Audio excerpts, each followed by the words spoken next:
Lord Acton wrote a series of letters to Bishop Creighton. Letters that would echo down across the centuries. Lord Acton wrote, "I cannot accept your canon that we are to judge Pope and King unlike other men, with a favorable presumption that they did no wrong. If there is any presumption, it is the other way, against holders of power, increasing as the power increases. Historic responsibility has to make up for the want of legal responsibility. Power tends to corrupt, and absolute power corrupts absolutely. Great men are almost exclusively bad men, even where they exercise influence and not authority. Still more, when you superadd the tendency or the certainty of corruption by authority." Mr. President, those words were true in 1887, and they're true today. If you want to understand how power corrupts and absolute power corrupts absolutely, look no further than the other chamber in the United States Capitol. Speaker Nancy Pelosi is drunk on power. The orders that Speaker Pelosi is issuing are abusive and unprecedented. Speaker Pelosi has decreed to members of the House of Representatives elected by the people that if you dare walk onto the floor of the House of Representatives without a mask, I, Speaker Pelosi, shall fine you. Who the hell is she to be fining members of the House? But you know what? She's not done with that. She's not done with disrespecting our Constitution, disrespecting our democratic system that elects leaders. She goes further.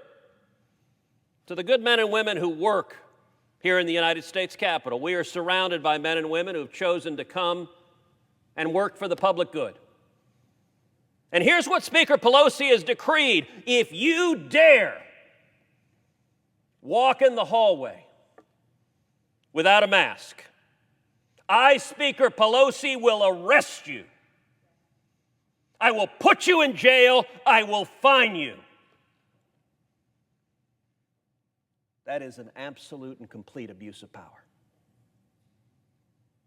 She has no authority to disrespect the men and women who work here, to threaten you with physical harm, to threaten you with imprisonment. And why does she do so? She does so for one reason: political theater. Mr. President, we are coming through a very difficult year and a half.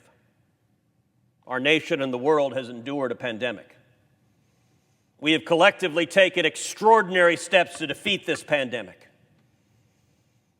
And we are coming out on the other side.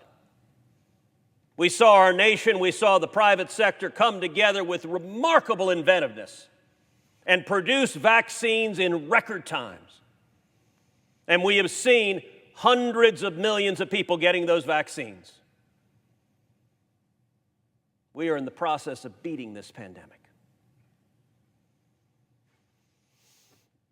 Not too long ago, the CDC recognized what was obvious then and is obvious now: vaccines work. And if you're vaccinated, you don't need to wear a mask. The CDC issued that ruling, and I remember that day well. You know, I had been vaccinated a couple of months before then, and after allowing the time for the vaccine to become effective, I decided I was going to stop wearing a mask. Why is that? Because vaccines work, because I believe in science. So I stopped wearing a mask. And there were a handful of senators on the Senate floor who'd been vaccinated who stopped wearing masks. Then the CDC like the Oracle of Delphi issued its proclamation. Hold on to your seats now. The CDC said vaccines work. That if you're vaccinated, you don't need a mask. And it was truly miraculous in this chamber watching what occurred. As within days, every senator in the chamber began removing their masks. One after the other, not just Republicans, Democrats too. We all had our masks off. Now, Mr. President, I ask you, the day before the Oracle of Fauci spoke, did vaccines not work? Did science not operate? No, it was obvious then, and it was obvious on the day that the Oracle of the CDC spoke, that vaccines work, which is why every Democrat took their masks off. But fast forward to this week. The CDC issues a new proclamation. Apparently, according to the CDC, vaccines don't work anymore. That science thing, inoperative. We got more important things to worry about, like politics. As an aside, Mr. President, has there ever been an institution in American public life that has more discredited itself more rapidly than the CDC? A year and a half ago, the CDC was one of the most respected medical and scientific organizations on the face of the planet. Today, the CDC has willingly allowed itself to be politicized, to behave as an arm of the DNC, and their credibility is in tatters. It is a joke. We have seen the emails from Dr. Fauci where he said in the midst of the pandemic, masks don't work, they're not effective, people shouldn't use them. Then we saw him say, oh, no, masks work, but I lied to the American people when I said they didn't work because I didn't want them to wear masks because I wanted first responders to get them. Now pause for a second and think, what the heck is a scientific leader doing lying to the American people supposedly for our own good? The willingness to twist facts to meet political expediency has been stunning. The CDC's ruling this week is not accompanied by any data. They did not roll out studies. They did not roll out facts. They did not say suddenly vaccines aren't working. Instead, they just said, trust us. We have double super secret studies that we're not going to tell you based on double secret super data that we're not going to show you. But trust us because we behave like political hacks and obey us anyway. And by the way, the CDC plays an interesting little game. CDC says, these are recommendations. These are just recommendations. And then their faithful little foot soldiers, the Democratic office holders, come in and make those recommendations mandates. There's no one more willing to do so than Speaker Pelosi. And then, by the way, the local government Democrats that mandate you must obey the CDC, they throw their hands up and say, hey, we're just following the CDC. And the CDC says, hey, we're just making recommendations, and no one's accountable for anything. This makes no sense.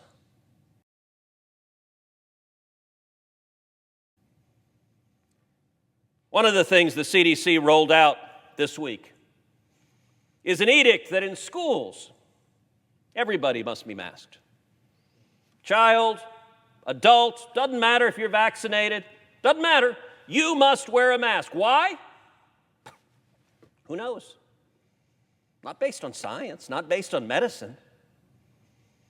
This virus has been unusual. We've seen in certain populations, COVID-19 can be profoundly deadly. If you're very elderly, if you have serious comorbidities, this virus can and has been deadly. But we've also seen among children that the odds of children getting seriously ill from COVID-19 are extremely low. We've seen that children have not proven to be a meaningful vector in the spread of this disease.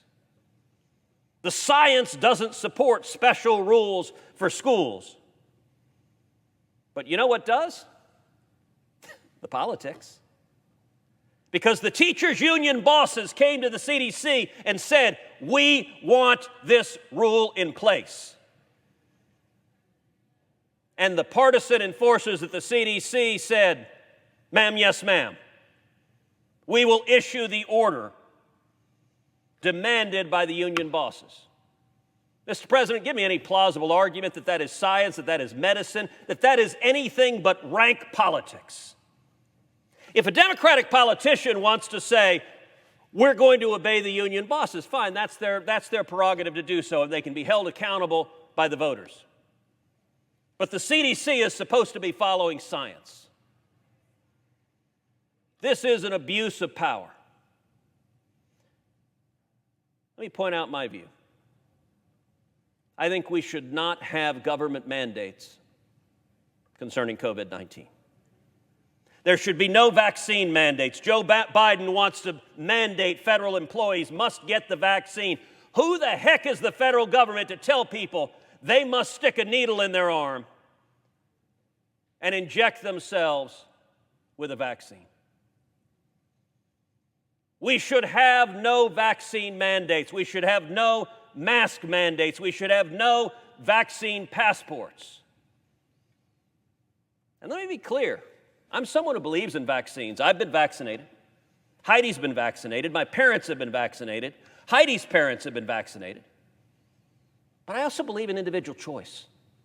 I believe in freedom. I believe in responsibility. It's your choice if you want to get vaccinated. It's not some drunk-on-power Democrat in Washington's choice to force you to do it. Doesn't anyone in the Democratic Party believe in medical autonomy? Doesn't anyone in the Democratic Party believe in medical privacy? Or are you so willing to exert power that it doesn't matter what the people say? You know, one of the great ironies of the CDC's order, it will decrease the rate of vaccination in the United States. The CDC is telling America, hey, this vaccine stuff doesn't work very well. Because, you know, if you get a vaccine, doesn't matter, you got to put the same mask on, you got to behave exactly the same. When the CDC rightly said, if you're vaccinated, take your mask off. It encouraged people to get vaccinated. Hey, I want to take my mask off. Hey, I want to live my life. I want to go back to doing things that I like to do. And let me point out one particularly ridiculous argument. This week, one of the commentators on one of the news networks said anyone, and I'm paraphrasing here, but I'm paraphrasing pretty closely, anyone who isn't vaccinated is arrogant and rude and inconsiderate. And I want to point out how imbecilic that argument is. So let's go back to this thing called science, which actually works. So here's the science. If you've been vaccinated, the odds of your getting COVID-19 are exceptionally low, depending on which vaccine you got. The percentages vary, but let's say on the order of 3 to 5%. And even if you do get COVID-19, the odds of your getting a serious case of COVID-19, a case of COVID-19 resulting in hospitalization or death, are extremely low. This vaccine has been very, very successful. If you understand that basic fact, then the next fact follows from it. If someone is unvaccinated and has COVID, they are little to no threat to someone who is vaccinated. If you've gotten your vaccine, you ought to be fine. The odds are very low that you're at jeopardy. Now, could someone who is unvaccinated give COVID to someone else who's unvaccinated? Absolutely. That's a very real risk. That's why we're encouraging people to get vaccinated. But you know what? The person who's unvaccinated, it's their damn choice. We don't have to be a nanny state making decisions for everybody else. I got to tell you, in my family, my dad didn't want to get vaccinated. My father, like the presiding officer right now, is a pastor. My dad is 82. When I got vaccinated, I called him. I said, Dad, I want you to get vaccinated. He said, no, I don't want to. I don't trust it. It's new. I don't know. I don't want to. I spent about a month trying to convince my dad to get vaccinated. My father can be pretty stubborn. I know that's hard to believe. For those of y'all who know my dad, you know exactly that is the case. But ultimately, I told my dad, I said, look, you've been largely staying home during this pandemic. You want to get out. You want to be preaching in churches again. You want to be traveling. You want to be with people. Get the vaccine and you'll have the freedom to go do that. And you know what? He did. And he did. He's now back in the pulpit. He's back preaching. He has freedom again. That was his choice. Why don't Democrats believe in individual choice anymore?